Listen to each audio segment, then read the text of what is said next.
A paz do Senhor, seja bem-vindo a mais um programa Vida com Deus, e o programa de hoje está muito especial. Nós teremos palavra de Deus, teremos louvor, adoração e teremos uma entrevista muito especial. Vamos entrevistar o querido pastor Lorival Pereira. Ele é o pastor da Catedral da Família, da Igreja Quadrangular no Guamá, e essa entrevista certamente vai falar muito ao seu coração. Deus tem dado a ele uma unção especial, algo sobrenatural tem acontecido nesta igreja, e hoje ele vai poder compartilhar um pouquinho conosco sobre o que Deus tem feito naquela igreja tão especial. Então, aproveita, dá tempo ainda, convida os seus amigos, aqueles que ainda não conhecem nosso programa, manda o WhatsApp ali, aqui está nossas redes sociais, então você pode convidá-lo para assistir agora com você aqui online, ou você pode também convidá-lo para assistir nas nossas redes sociais também. E vamos começar para cima, como a gente sempre faz, com música. Vem com a gente! Senhor, quebra o meu orgulho, eu quero descer e mergulhar nas águas do teu amor. Me purifica, eu quero ser limpo como na mão do teu poder.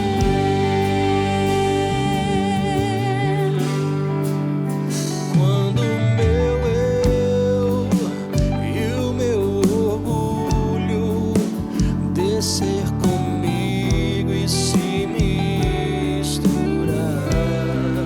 com as águas do rio, então subirei como Naamã curado. Eu abro mão de tudo que sou, só pra servir-te, ó meu Senhor. Eu abro mão de tudo que sou, só pra te adorar, Senhor. Senhor, quebra o meu orgulho, eu quero descer e mergulhar nas águas do teu amor. Me purifica, eu quero ser limpo como Naamã do teu poder.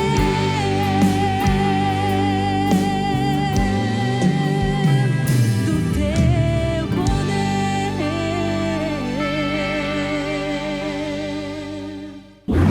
A paz do Senhor, queridos irmãos, hoje com muita alegria em nosso programa, nós vamos entrevistar o querido pastor Lorival Pereira, que é um pastor de muita relevância aqui em nossa cidade, em nosso país, nas nações, e é uma alegria e uma honra. Pastor, muito obrigado por o senhor participar aqui conosco do nosso programa.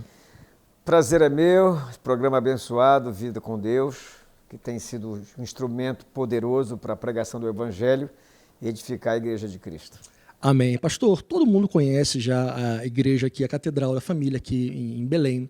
Todo mundo já tem visto o que Deus tem feito na sua vida, na sua família. Mas eu queria trazer um pouquinho assim, pastor, do início. Como foi o seu chamado? Como o Senhor assim sentiu no coração o momento que deveria começar toda essa obra? Aqui no Guamá, né? Também, né? Eu fui chamado para o ministério, era bem jovem, né? Me converti com 18 anos de idade, depois de 3 anos comecei a perceber o chamado de Deus na minha vida, né? O dom de pregar, de falar, e paixão pela igreja.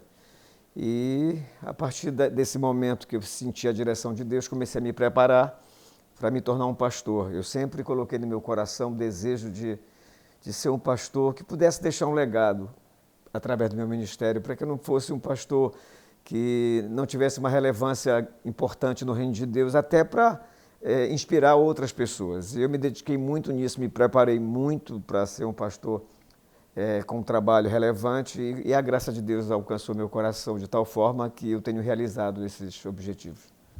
E, pastor, tem sido relevante para a minha vida. Eu estou aqui em Belém há 7 anos, tenho acompanhado o seu ministério ao longo desses anos, então o desejo de ser relevante tem alcançado o meu coração e o coração de muitas pessoas, né? Quando eu cheguei aqui, pastor, alguns anos atrás, eu fui em alguns Louvor Norte, né? Eu não sabia quem era o senhor, eu ainda não sabia, e depois eu fui descobrir que o senhor que também trouxe o Louvor Norte, foi algo que surgiu no seu coração, como foi? O Louvor Norte surgiu assistindo uma reportagem de um evento de rock muito conhecido no Brasil. E nessa reportagem, ela foi uma reportagem bem negativa, porque nesse evento aconteceu muita violência, muita droga, muita prostituição. E assistindo aquela reportagem, eu recebi a direção de Deus para realizar um evento para a juventude que pudesse oferecer para nossos jovens referências musicais saudáveis, com músicas de Deus, para a gente poder ensinar ao jovem que é possível ter uma alegria vertical, né? Uma alegria que não promove violência, prostituição, bebida, e sim louvor e alegria do Senhor. Foram quantos anos de Louvor Norte? Eu fiz 30 Louvor Norte, são 30 anos, não é? Obviamente demos uma parada e o objetivo nosso era fazer de 2 em 2 anos, aí veio a pandemia, aí estamos esperando a direção de Deus para retomar e voltar a fazer esse grande evento que marcou a vida de muita gente. Que bênção, pastor. Falando agora um pouquinho da igreja do Guamá, né? Apesar de eu pastorear a nossa igreja lá também, de vez em quando eu dou umas fugidas aqui, assisto os cultos, né? Tenho visto o que Deus tem feito.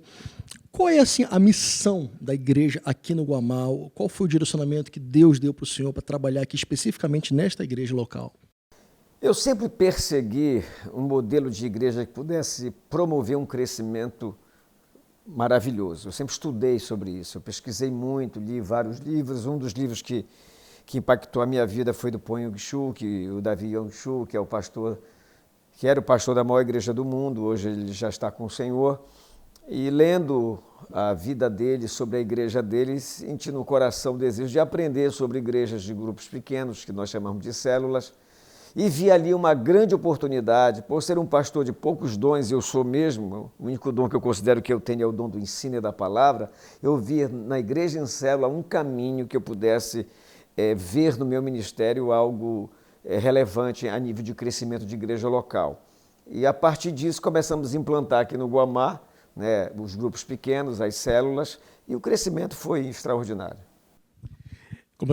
Conversávamos aqui, queridos, antes da entrevista, sobre o nosso programa passado, da visita da Igreja Casa de Deus, e lá também eu vi, pastor, que o que move a igreja são as células, são os pequenos grupos, e eu voltei de lá com o coração incendiado. A nossa igreja também trabalha com células, mas eu creio que a gente ainda não estava assim com o coração totalmente naquilo. Eu tenho visto que nada mais não é inventar roda, nada mais do que fazer o que Jesus fazia, né? Formar discípulos, né? Ensinar os discípulos a formar outros, né? Então, esse é o coração aqui da igreja quadrangular do Guamá, pastor? Exatamente. Há 21 anos atrás eu assumi essa igreja, já era uma igreja muito forte, muito boa, de 200 e poucas pessoas. Na época era uma igreja grande, né, para os modelos da época, gente apaixonada, gente de oração, mas que estavam todos muito apegados a cargos e realizar e fazer coisas para Deus. A igreja em célula ensina a nós gerarmos filhos para Deus. Isso faz toda a diferença de você ter uma igreja que assiste culto e uma igreja que ganha almas para Jesus. E isso fez a diferença aqui no Guamá. Mudando a mentalidade da igreja em fazer para gerar. O fazer é importante, temos que fazer coisas para Deus, música, cantar, pregar, ministério de dança, diaconato, isso são coisas que nós fazemos para Deus na igreja local. Mas isso não pode ser em detrimento ao gerar filhos para Deus. Às vezes um diácono passa 10, 15 anos servindo a ceia e não leva uma pessoa a Cristo. Um professor da escola dominical tem a sua classe 5, 10 anos e ele não consegue ver um crescimento no ministério dele levando pessoas a Cristo. Então, às vezes, a gente acha que o fazer é mais importante do que gerar, e não é. Quando Jesus estava chegando o momento dele ser levado aos céus, ele deixou as suas mais importantes palavras, que é fazer discípulo e ganhar vidas para o seu reino. E é isso que a Igreja do Guamá faz, a Catedral da Família, e isso faz toda a diferença. Por que uma igreja em célula cresce muito? Porque tem muito pescador. Por que uma igreja que não tem célula não cresce tanto? Porque tem muita gente assistindo o culto. Essa é a diferença básica. Uma igreja em célula ela é focada em gente, em ganhar almas, fazer discípulos e gerar novos líderes para o reino de Deus. Isso faz todo sentido, né, pastor? Eu fico pensando, faz tanto sentido, mas algumas pessoas ainda até hoje têm tanto receio com isso, às vezes ouvem o nome célula, ainda tem dificuldade com isso. Eu fico pensando por quê, né? Eu consigo enxergar com tanta clareza Jesus na Bíblia trabalhando com isso, né? E a gente tem aplicado isso também lá na nossa igreja, e também nós temos visto na prática o crescimento, né?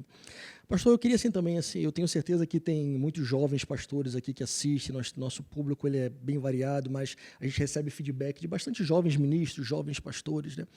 E eu queria assim também que o senhor pudesse dar uma palavra assim para quem está começando no ministério, para aqueles que têm talvez um chamado como o senhor teve, aqueles que têm um ardor no coração, mas que não sabem exatamente como colocar em prática esse chamado, né? Se o senhor pudesse também dar uma palavra para isso. Eu vejo, tem muita gente que não consegue ter um ministério relevante, uma igreja forte, uma igreja grande, um ministério que faz acontecer mesmo na terra, porque não tem visão.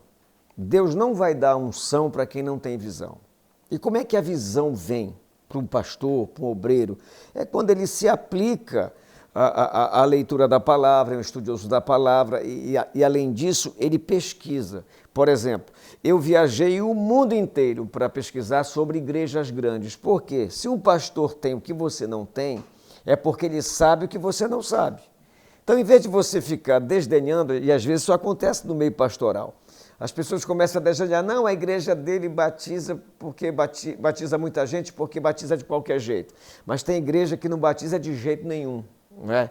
Então, o que é que eu fiz? Eu fui procurar pastoras que estavam em um lugar que eu gostaria de chegar. E pesquisei muito, viajei muito e comecei a perceber que as igrejas que mais cresciam no mundo eram igrejas de grupos pequenos, que tinham uma ênfase no ensino, na formação de discípulos e na geração de novos líderes. E isso faz toda a diferença numa igreja local. É lamentável que tem igrejas que passam anos após anos, os membros apenas indo ao domingo ao culto para assistir culto. Quer dizer, durante a semana a vida cristã é divorciada da grande comissão. A grande comissão é pregar o evangelho e fazer discípulo. Então, uma igreja local, eu comparo ela com uma academia. Não adianta você se matricular na melhor academia, ter o melhor personal se você não tem rotina. Se você não tem rotina na sua academia, você não vai ganhar musculatura. Uma igreja local não vai ser forte se ela não tiver uma rotina saudável. E a nossa igreja aqui no Guamá, há 21 anos, tem uma rotina. É por isso que ela cresce, por isso que ela é forte. Além dela ser uma igreja local forte, ela já gerou 25 igrejas através das células. E isso é fantástico. Isso só é possível, na minha maneira de ver, quando uma igreja é apaixonada por almas. Bênção, pastor, porque às vezes eu também estudo um pouquinho sobre as igrejas grandes, né? E eu vi alguns casos que talvez o desejo era se tornar uma igreja grande e ser apenas a igreja grande, né? Mas a visão que Deus trouxe para o Senhor é multiplicar. Claro, uma igreja saudável, ela vai gerar outra igreja. Isso é uma marca de uma igreja sadia. É o que nós temos feito aqui pela graça de Deus. Né? Amém, pastor. Eu queria dizer para o senhor mais uma vez que o senhor tem sido alguém usado por Deus para alargar a visão de muitas pessoas, inclusive a minha. Sempre quando eu venho aqui, e eu vim aqui antes da obra, eu vim durante a obra, eu vim durante os passos, né? E nesses últimos 7 anos, e cada vez que eu vim aqui, a minha visão era alargada. Cada vez que eu lia algo sobre o Senhor, ouvia o Senhor falar, a minha visão era alargada, né? Então, também, como o Senhor, eu tenho sempre esse desejo de ir aonde Deus tem derramado unções específicas sobre pessoas. É isso mesmo. E a sua vida tem sido esse instrumento para largar visão, ardor, amor no coração de muitas pessoas e do meu coração também. Então, eu agradeço muito pela sua vida e pelo seu ministério. Amém. Obrigado mesmo. Amém. Para mim é um prazer. A minha vida, eu viajo o Brasil inteiro treinando pastores. Eu acredito muito no potencial dos pastores. É uma questão de ter a visão certa, o coração no reino, gente que faz as coisas de Deus com excelência. É uma das coisas que faz com uma igreja crescer, é quando o pastor faz o que ele faz para Deus com excelência. Ele fazendo com excelência, o céu brada dizendo, achamos mais um que podemos derramar uma unção necessária, os recursos que precisam para que a obra seja feita. Então, quem tem visão vai ter unção. Eu costumo dizer, isso é uma frase do meu líder, pastor Josué Benção, que Deus não dá canhão para quem quer caçar passarinho.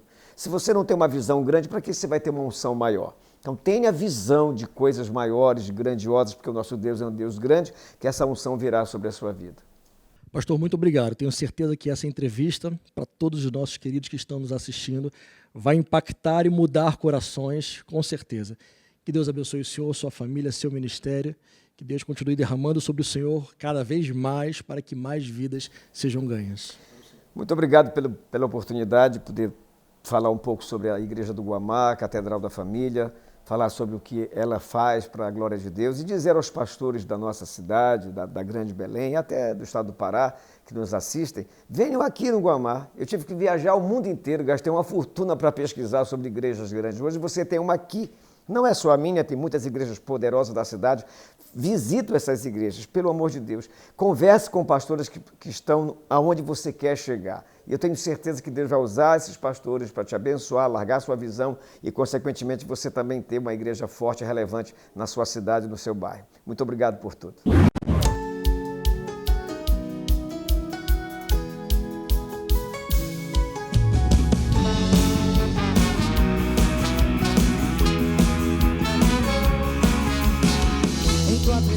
Eu sou livre, meu Deus, eu cantarei pra sempre do teu amor, que lança fora o medo, que lança fora o medo em tua presença, até tristeza salta de alegria, eu vou cantar do teu amor, que mudou a minha vida pra sempre. Em todo tempo tu és bom, tu és bom.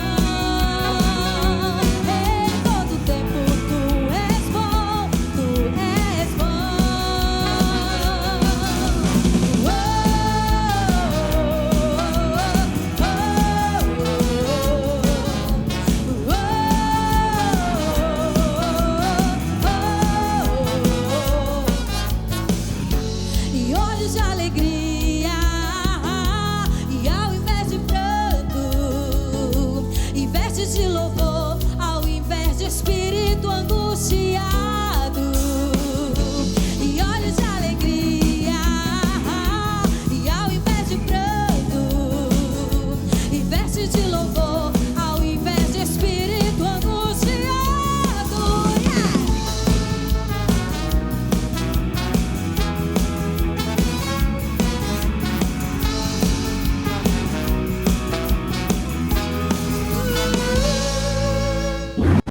Respondendo sim ao chamado de Deus. A palavra de hoje está em Jeremias capítulo 1, versículo 4 em diante. A palavra diz: a palavra do Senhor veio a mim dizendo, antes de formá-lo no ventre materno, eu já o conhecia, e antes de você nascer, eu o consagrei e o constituí profeta às nações. Então ele disse, ai Senhor, eu não posso falar porque eu não passo de uma criança. Mas o Senhor disse, não diga que eu não passo de uma criança, porque a todos que eu enviar você irá, e tudo que eu lhe ordenar você falará. Não tenha medo de ninguém, porque eu estou com você para livrá-lo, diz o Senhor. Estamos falando dessa história, que é a história de Jeremias, do seu chamado. Deus então vem a Jeremias, faz a ele esse chamado, e ele começa a colocar alguns argumentos pelos quais ele não poderia responder sim ao chamado do Senhor. E se você parar para pensar, provavelmente, parar para lembrar também, provavelmente algumas vezes da sua vida você já fez isso também. O histórico do Jeremias aqui, em poucos segundos para você entender, ele era filho de um sacerdote, de maneira assim um pouco grosseira, mas se fôssemos fazer uma comparação, como se fosse um filho de pastor hoje, ou seja, ele cresceu ali no templo, viu seus pais fazendo tudo, então talvez ele tivesse até num comodismo de achar que aquela vida para ele já estava bem, afinal ele já estava em contato com o sagrado, já estava ali perto do seu pai, vendo ele fazer o ofício sacerdotal, mas de repente, Jeremias tinha aproximadamente de 20 a 25 anos, Deus vem a ele, faz esse chamado e ele começa a dar algumas desculpas, a gente não sabe, não conhece o coração de Jeremias para saber se realmente era um medo ou se era sentir-se não preparado, ou talvez ele estivesse simplesmente acostumado com aquele status quo que ele estava dentro ali do templo, seguindo o seu pai, enfim. Independente do que estivesse realmente no coração de Jeremias, num primeiro momento ele rejeitou e disse, Senhor, não estou pronto, não sei falar, não passo de uma criança. E se pararmos para lembrar, ele não foi o único. Na Bíblia, são dezenas e dezenas de homens e mulheres que disseram num primeiro momento não ao chamado do Senhor. Poderíamos aqui citar vários, mas talvez os mais conhecidos, lembre-se de Moisés, Senhor, eu sou pesado de língua, faz o seguinte, manda outro, ou então os próprios discípulos, ou Gideão, lembra de Gideão? Senhor, a minha família é menor, eu sou o menor da minha família, ou seja, aqueles homens do passado, e nós também, temos muita dificuldade de crer que quando Deus nos chama, Ele está completamente no controle e Ele não se engana quando Ele nos chama. Trazendo e aplicando para a sua vida e para a minha vida, eu te digo, Deus tem um chamado para a sua vida. Da mesma forma como ele disse para Jeremias, lá no ventre da sua mãe, Jeremias, eu te constituí, eu te consagrei para ser profeta das nações. Da mesma forma, Deus também tem um chamado para a sua vida e você vai precisar tomar uma decisão, se você vai dizer sim ou não a esse chamado de Deus. O fato é que o chamado está lá, latente, esperando você realizá-lo. E enquanto você não disser sim a esse chamado, vidas estão deixando de ser abençoadas. Pessoas estão deixando de conhecer a Jesus porque Ele está contando com você para que você possa responder sim ao chamado que Ele tem para a sua vida.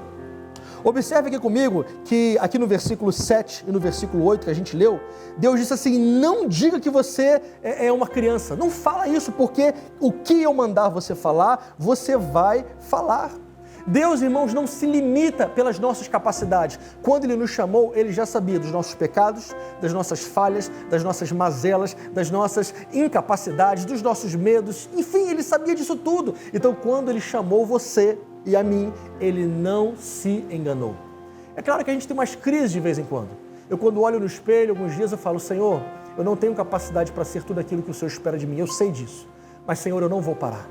O Senhor vai me fazer andar e no meio do processo que eu vou te servindo, o Senhor vai me preparando, o Senhor vai aparando as arestas, o Senhor vai me santificando, o Senhor vai me enchendo de unção, me enchendo do teu Espírito. O importante, irmão, é você começar, o importante é você se colocar no caminho de milagres, se colocar no caminho onde Deus vai usar a sua vida. Não espere como Gideão, um anjo do Senhor aparecer para você fisicamente. Não, se o Senhor já falou com você, te mostrou qual é o seu chamado, irmão, vai.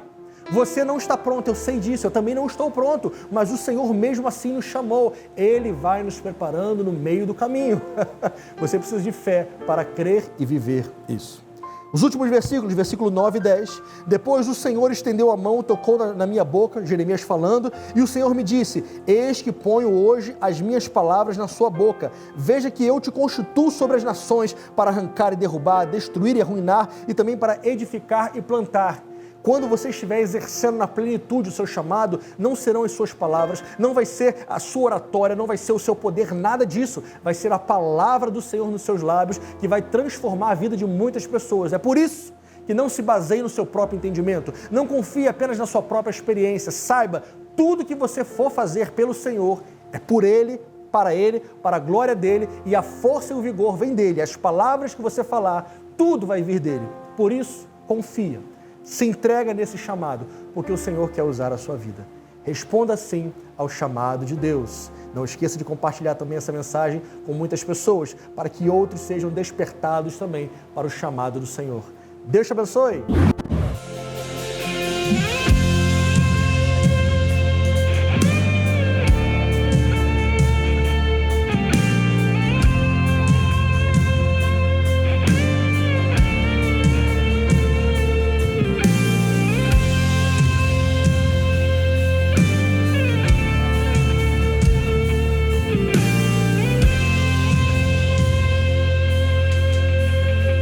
Os pés feridos, já tão cansado, me encontrou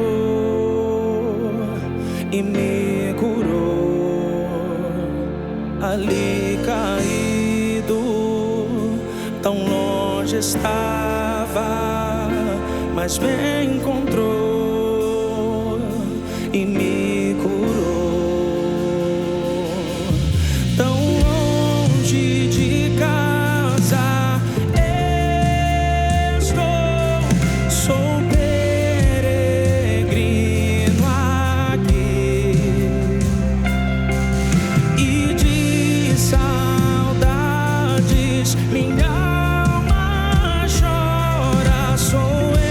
Estrangeiro em busca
me levantar.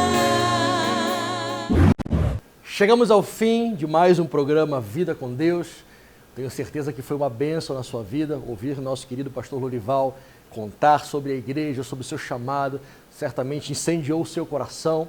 Tenho certeza que a palavra do Senhor alcançou o seu coração, sua vida, os louvores, enfim. Esse programa tem o objetivo de abençoar você, sua família, sua casa. Então compartilhe com seus amigos, envie aqui esses links das nossas redes sociais para que mais pessoas possam ser abençoadas e alcançadas também pela palavra de Deus através do programa Vida com Deus.